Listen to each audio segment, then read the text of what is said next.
پھر فرمایا قد نرا تقلب وجهک فی السماء، تحقیق ہم دیکھ رہے ہیں آپ کے چہرے کا بار بار آسمان کی طرف اٹھنا، یعنی آپ انتظار میں ہیں کہ قبلہ تبدیل ہو.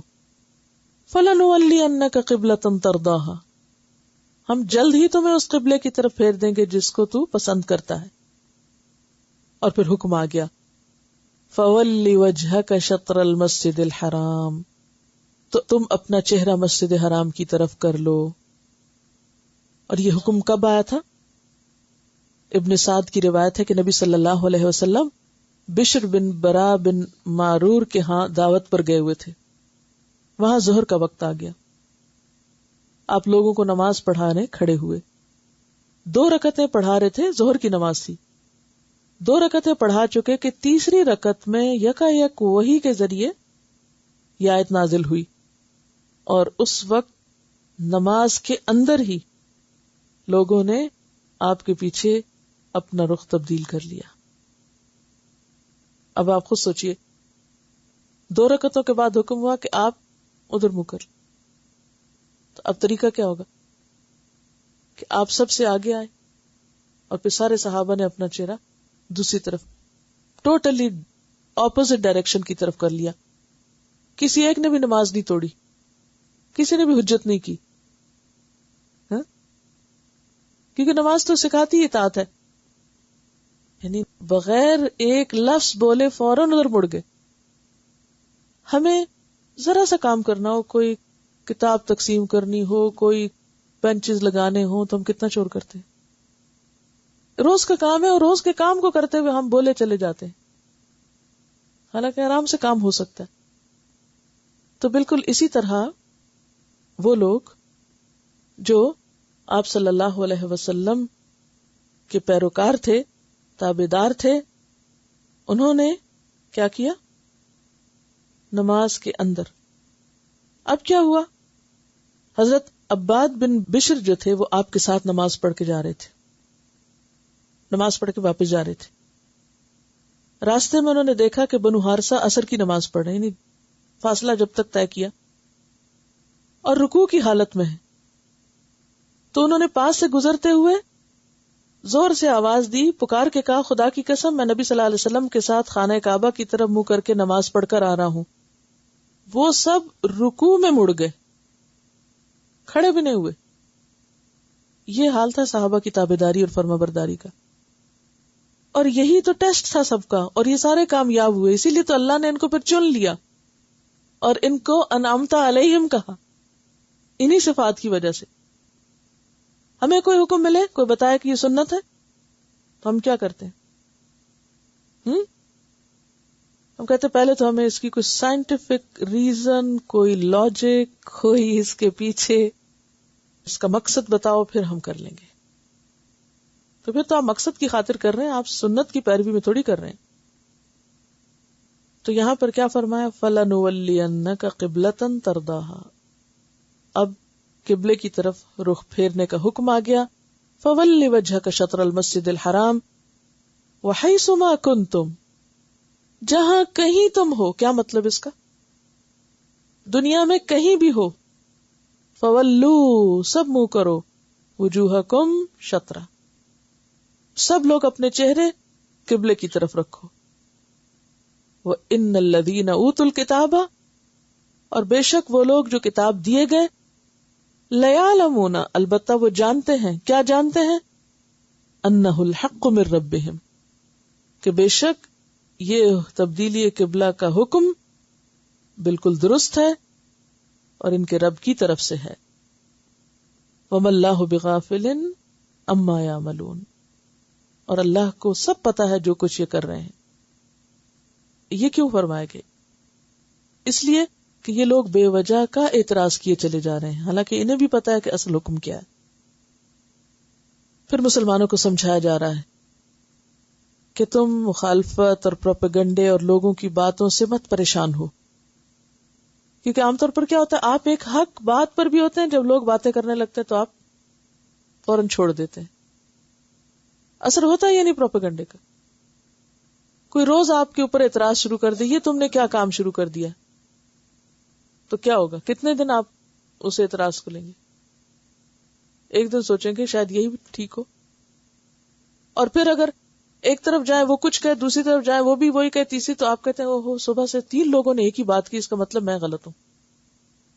تو آپ کو خود پتا ہونا چاہیے کہ آپ صحیح ہیں یا نہیں.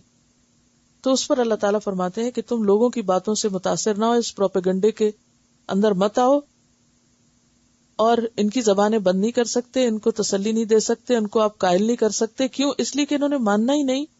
اگر ان کی ہدایت پہ حریص ہو کر تم انہیں ہر نشانی بھی دو تو یہ نہیں تمہارے قبلے کی پیروی کریں گے. وَلَئِنْ أَتَيْتَ الَّذِينَ أُوتُوا الْكِتَابَ بِكُلِّ آيَةٍ مَا تَبِعُوا قِبْلَتَكَ, اگر آپ ان کے سامنے ہر نشانی بھی لے آئیں یہ آپ کے قبلے کی پیروی نہیں کریں گے.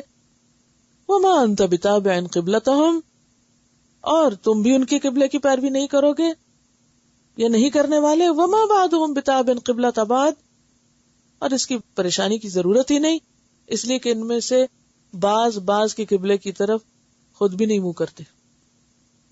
یعنی پہلے یہ خود تو ایک جگہ متفق ہو, یہ خود بھی متفق نہیں تو دوسروں پر کیوں اعتراض کرتے ہیں. وَلَئِنِ اتَّبَعْتَ أَهْوَاءَهُمْ, اور البتہ اگر تم نے ان کی خواہشات کی پیروی کی. کیا تھی ان کی خواہشات؟ کہ مسلمان ہمارے ہی قبلے کی پیروی کریں. من بعد ما جاءک من العلم, اس کے بعد کہ آپ کے پاس العلم آ گیا. کیا مراد ہے العلم سے؟ یعنی وحی الہی. انک اذا لمن الظالمین, تو آپ کا شمار ظالموں میں ہوگا. کتنی سخت بات ہے کہ علم کے بعد اگر کوئی شخص کفار کی خواہشات پر عمل کرنے کے لیے, ان کو خوش کرنے کے لیے اپنا دین چھوڑ دے تو پھر اس کی پوچھ ہوگی. پر فرمایا الذین آتیناہم الکتاب, وہ لوگ جن کو ہم نے کتاب دی, یعرفونہ, وہ اس کو پہچانتے ہیں. کس کو؟ پیغمبر کو, اس حکم کو, قرآن کو, قبلے کو, سب چیزوں کو. کما یعرفون ابناءہم, جس طرح وہ اپنے بیٹوں کو پہچانتے ہیں. وَإِنَّ فَرِيقًا مِّنْهُمْ, اور بے شک ایک گروہ ان میں سے, لَيَكْتُمُونَ الْحَقَّ, البتہ وہ حق کو چھپاتا ہے. وَهُمْ يَعْلَمُونَ, حالانکہ وہ خوب جانتا ہے.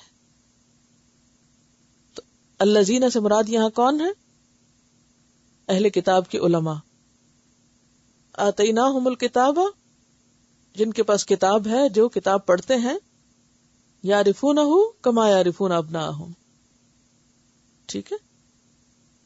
اور پھر خاص طور پر آپ دیکھیں کہ ان میں سے جو نصارہ ہیں ان کا طرز عمل کیا ہے. وَإِذَا سَمِعُوا مَا أُنزِلَ إِلَى الرَّسُولِ تَرَىٰ أَعْيُنَهُمْ تَفِيضُ مِنَ الدَّمْعِ مِمَّا عَرَفُوا مِنَ الْحَقِّ, ان کے اندر جو انصاف پسند لوگ تھے وہ حق بات کو پہچان کر فوراً اس کا اتباع بھی کرتے تھے. یعنی ان کو اس بات کا انکار نہیں تھا. تو اس سے پتہ یہ چلتا ہے کہ جس کے اندر انصاف ہوگا, ایمان ہوگا, اس کے سامنے ہدایت آئے گی تو فوراً قبول کر لے گا.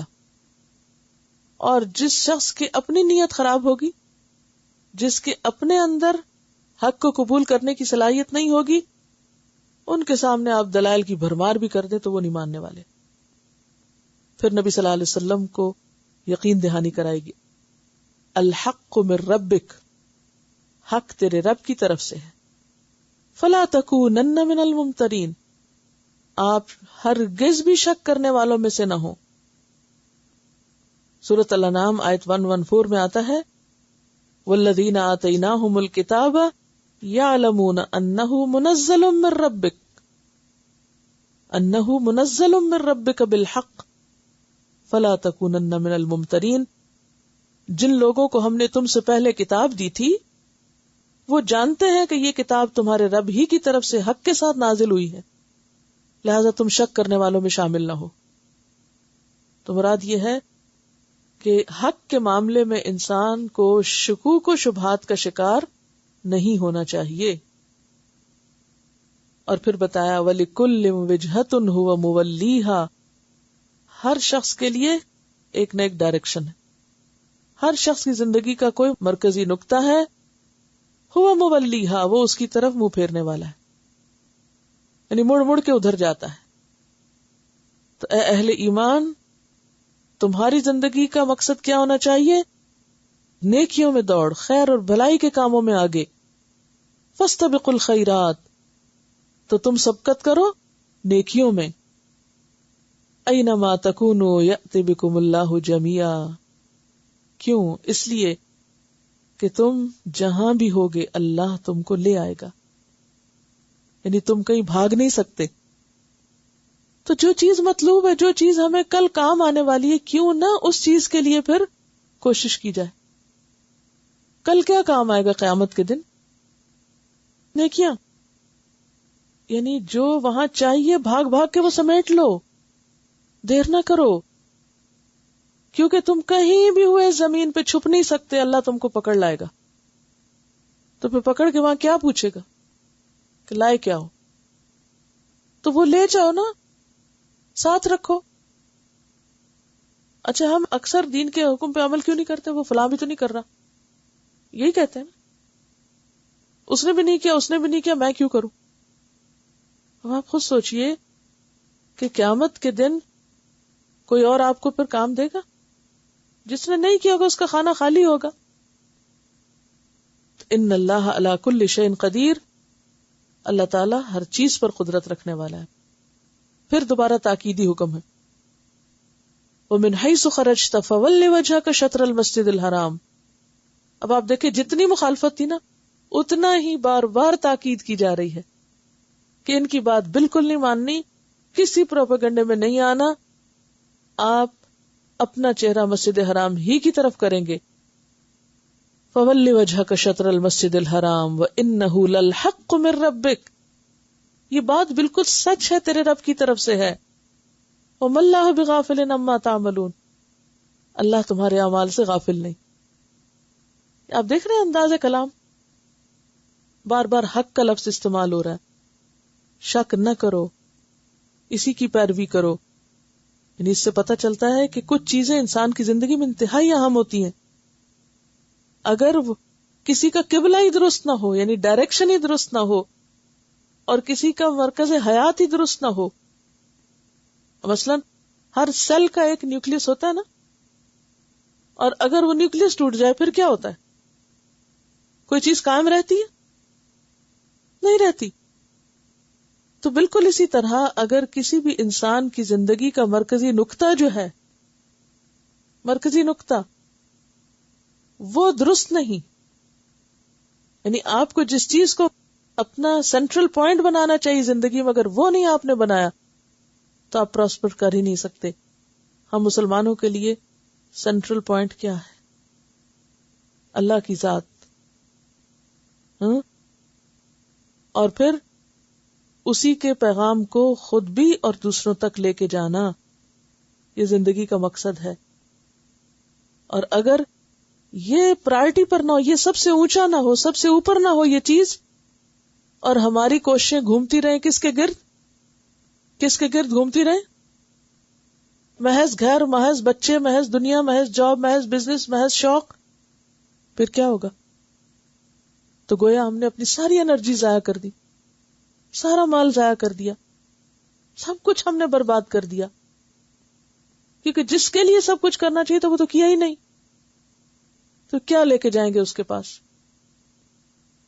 پھر فرمایا وَمِنْ حَيْثُ خَرَجْتَ فَوَلِّ وَجْهَكَ شَطْرَ الْمَسْجِدِ الْحَرَامِ. کتنی تاکید ہو رہی. پھر حکم آگے، جہاں ہو تم وہیں مسجد حرام کی طرف رخ کرو.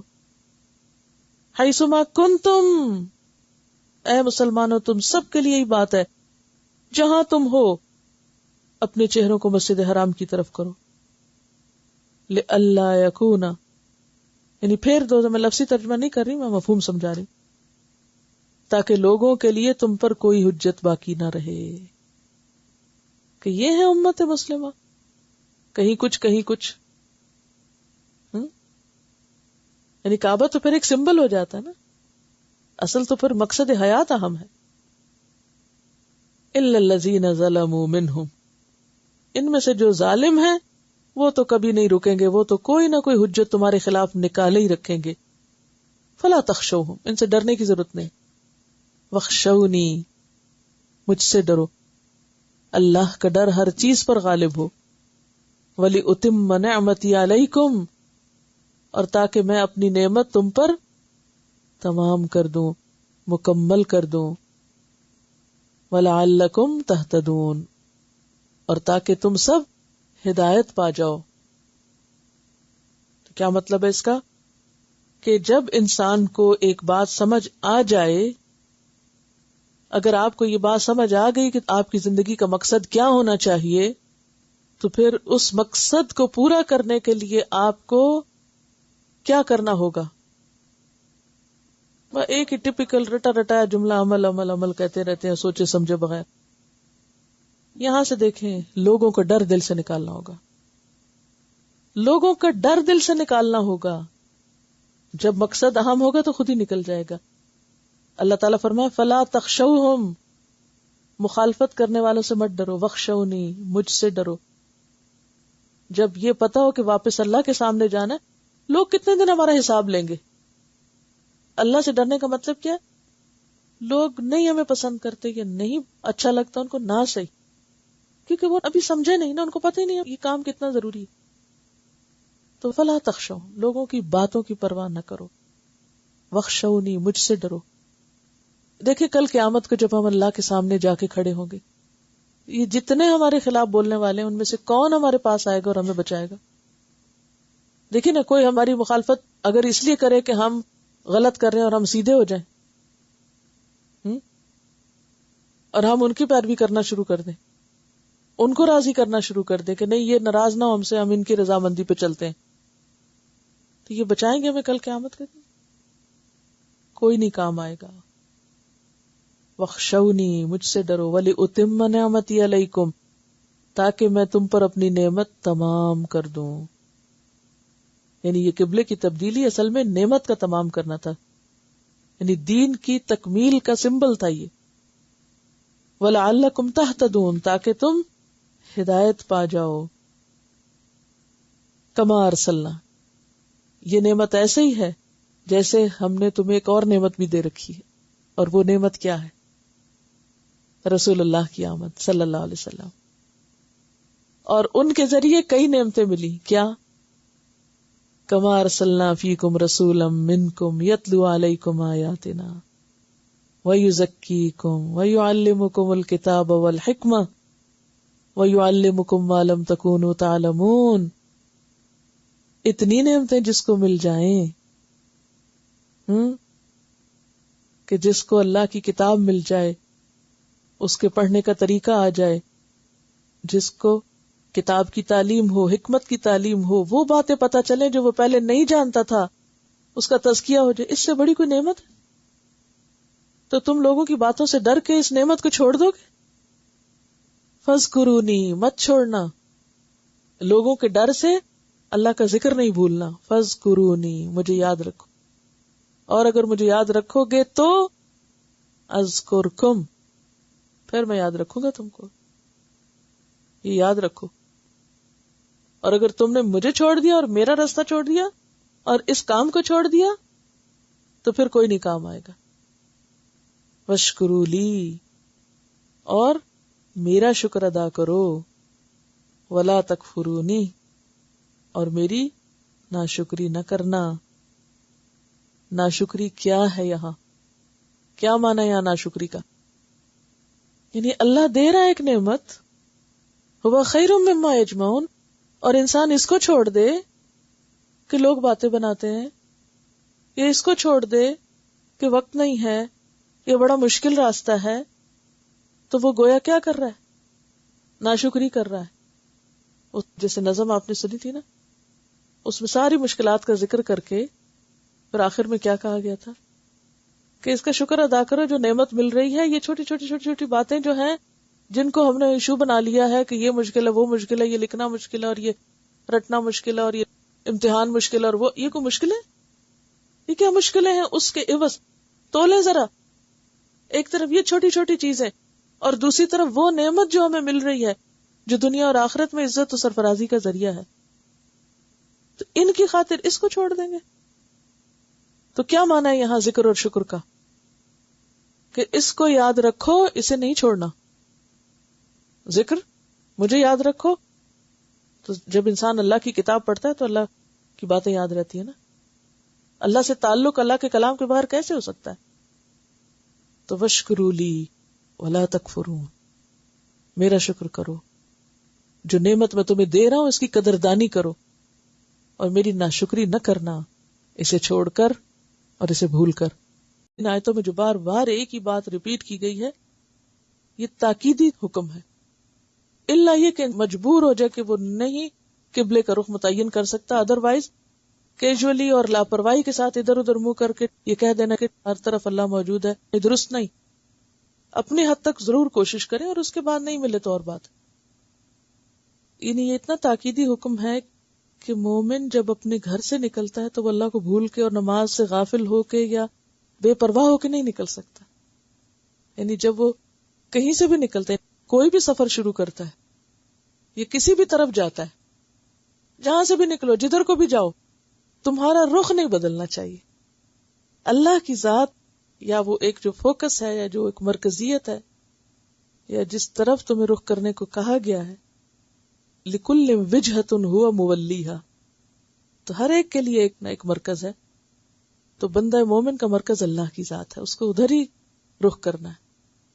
وہ بازار میں ہو، وہ کاروبار میں، وہ کہیں بھی ہو، کسی بھی جگہ ہو، وہ دنیا کے کسی بھی گوشے، وہ سمندر میں ہو، وہ ہوا میں ہو، فضا میں ہو، اس کا رخ ادھر ہی ہوگا. تو یہ اصل میں جو کعبہ ہے بیسیکلی تمام مسلمانوں کو یونائٹ کرنے کے لیے، اس کا جو بنیادی غرض ہے، اور اس کو سمبلائز کیا گیا اللہ کے گھر سے. یہ اللہ کا گھر ہے. یعنی انسان اپنی فطرت کے لحاظ سے مجبور ہے نا کہ وہ کسی بھی چیز کو اپنا ایک مرکز یا اپنا ایک نقطہ نظر یا اپنی نگاہ کے لیے ایک فوکس بنائے، یعنی نیوکلس بنائے جسے کہتے ہیں نا. اس کے بغیر تو وہ ٹوٹ جاتا ہے، بکھر جاتا ہے. سروائیول کے لیے نیوکلس کا ہونا ضروری ہے. تو بحیثیت امت مسلمہ کے فرد کے تمہارا سروائیول اس قبلے کو فوکس کرنے میں، سینٹر میں رکھنے میں. اور اس طرح اگر آپ گلوب کو سامنے رکھ کے دیکھیں نا، وہ بیچ میں قبلہ ہے اور پوری دنیا کے لوگ اس کے ارد گرد صفیں بنائے ہوئے. ایک صف وہ ہوتی ہے جو اس کے قریب بنتی ہے نا، حرم کے اگلی صف، اور پھر وہ ایک مسجد کے اندر، پھر وہ مکہ کے اندر، پھر وہ پوری دنیا کے اندر ایک. اگر آپ اوپر سیٹلائٹ سے دیکھیں اور اگر کسی طرح لوگ نمازیں پڑھتے نظر آئیں تو منظر کیا ہو. تو یہ ایک بہت زبردست فیلنگ ہے. اس لیے اس کی اتنی تاکید ہے کہ نہیں، اگر تم نے منہ ادھر پھیر لیا اور ادھر پھیر لیا تو اس سے کیا ہوگا؟ توحید اتحاد کو جنم دیتا ہے. توحید سے، وننس سے اتحاد آتا ہے، یونٹی آتی ہے. اور اگر مرکز بدل گئے تمہارے تو توحید بھی باقی نہ رہے گی اور اتحاد ختم ہو جائے گا. یعنی قبلہ کیا ہے؟ مرکز عقیدت ہے نا ہمارا. ہم سب مسلمانوں کے قبلے سے، کعبے سے کیا غرض ہے، کیا تعلق ہے؟ ہماری عقیدتوں کا مرکز ہے، وہ محبتوں کی جگہ ہے. اور اللہ سے شدید محبت رکھنے والے بندے ابراہیم نے اس کو تعمیر کیا تھا اور اس بیوی بچے کو وہاں تنہا صحرا میں چھوڑا تھا، اس غرض کے لیے کہ ایک ایسی عمارت بنائی جائے کہ جو پوری دنیا کے مسلمانوں کو اکٹھا کر سکے. کہہ سکتے ہیں مصدر ہے، یعنی سورس ہے ہمارے لیے ایک انرجی کا یا ایک ایمان کا. وی بلونگ ٹو اٹ، اور ہم اس کا ایک حصہ ہیں. اب آپ ذرا رب دیکھیے، پچھلی آیتیں اس سے پیچھے رائٹ بفور دیٹ کیا گزرا ہے؟ فرقہ واریت ہے نا. فرقہ واریت کو کنڈیم کیا گیا پچھلی آیتوں میں. پہلے پارے کا آخری رکوع کیا موضوع ہے اس کا؟ فرقہ واریت کی ریجیکشن. وہ کہتے تھے یہودی بن جاؤ، عیسائی بن جاؤ، ہدایت پاؤ گے، اور اس سے پھر یہ تفرقہ ہوتا ہے. تفرقہ بازی کی ممانعت ہے وہاں. نحن لہو عابدون، لہو مسلمون، لہو مخلصون، اسی کے ہیں. ٹھیک ہے. اگلی 7 ہی آیتوں میں اب وہ فزیکلی ایک مرکز دے دیا گیا کہ یہ مرکز، اس کی طرف سب کا رخ ہوگا تو تم سب ایک رہو گے اور فرقہ واریت ختم ہوگی. وہیں پر وہی اتری، وہیں اللہ کے رسول صلی اللہ علیہ وسلم کو مبعوث کیا گیا. رہتی دنیا تک یہ جگہ مسلمانوں کے لیے کیا ہے؟ ایک سینٹر آف لائف ہے. سورس آف لائف ہے. لائف سے مراد ایمان کی زندگی مراد ہے. یہاں ایمان کی زندگی کا ایک سورس ہے, نیوکلیس ہے, اور اگر وہ باقی نہ رہے سب ٹوٹ جائے گا. یہ کوئی چھوٹی سی چیز نہیں ہے. اس لیے ایک دفعہ نہیں کئی دفعہ کہا گیا کہ ادھر ہی رخ رکھو, ادھر ہی دیکھو. جب تک ادھر رخ کرو گے تو بھٹکو گے نہیں, تفرقے میں نہیں پڑو گے. اور جب وہ مرکز عقیدت بدلے گا, لوگ اس کو چھوڑ کر اور چیزوں کی طرف رخ کر لیں گے, تو پھر وہ قدرتی طور پر الگ گروہ بن جائیں گے. یعنی قبلے کی پیروی سنت ابراہیمی بھی ہے اور سنت رسول صلی اللہ علیہ وسلم بھی ہے کہ آپ کو دوسرے قبلے کی طرف کر کے پھر ادھر پھر آگے. آپ دیکھیے کہ جب آپ مکہ میں تھے تو کعبہ کی طرف ہی منہ کرتے تھے, اور جب آپ مدینہ گئے تو بیت المقدس کا حکم آیا کہ ادھر منہ کرو. اچھا, یہ بھی تو ہو سکتا تھا کہ یہ حکم نہ آتا کہ ادھر منہ کرو, اور وہ بس ایک چیز چل رہی تھی اور مدینہ میں آ کر بھی ادھر ہی منہ کرتے رہتے لوگ, تو فرق نہ پتا چلتا, اہمیت نہ پتا چلتی. جب اس طرف موڑا گیا ان کو, بیت المقدس کی طرف پہلے اپوزٹ چیز کی طرف کیا گیا, پھر دوبارہ پلٹایا گیا, تو اس میں ایک حکمت تھی بڑی کہ اصل مرکز یہ ہے. اور اگر پھیرے بغیر ہی قائم رکھا جاتا تو اتنا ایمفیسس نہ ہوتا اس پر. یعنی جیسے پانی کے اندر ایک آپ پتھر پھینکتے ہیں تو ہر طرف ویوز پھیل جاتی ہیں, کھلی سرکل بن جاتا ہے. تو ایک اسمالر سرکل ہے اور ایک لارجر سرکل ہے, ایک وسیع پیمانے پہ سرکل ہے جو پوری گلوب کے مسلمانوں کو جوڑے ہوئے ہے روحانی طور پر. اور آپ دیکھیے کہ کتنے افسوس کی بات ہے کہ خود نام نہاد مسلمانوں کے اندر ایسے لوگ ہیں جو انہی مقامات کا مذاق اڑاتے ہیں اور ان کو یعنی ایک طریقے سے دوسرے طریقے سے کسی نہ کسی طرح کسی نہ کسی ذریعے سے ان جگہوں کی اہمیت کو کم کرتے ہیں. اور یہ کوئی معمولی جرم نہیں ہے. شاعر اللہ کا احترام جو ہے وہ ایمان کا حصہ ہے. وآخر دعوانا ان الحمد للہ رب العالمین. سبحانک اللہم وبحمدک نشہد ان لا الہ الا انت نستغفرک ونتوب الیک. السلام علیکم ورحمۃ اللہ وبرکاتہ.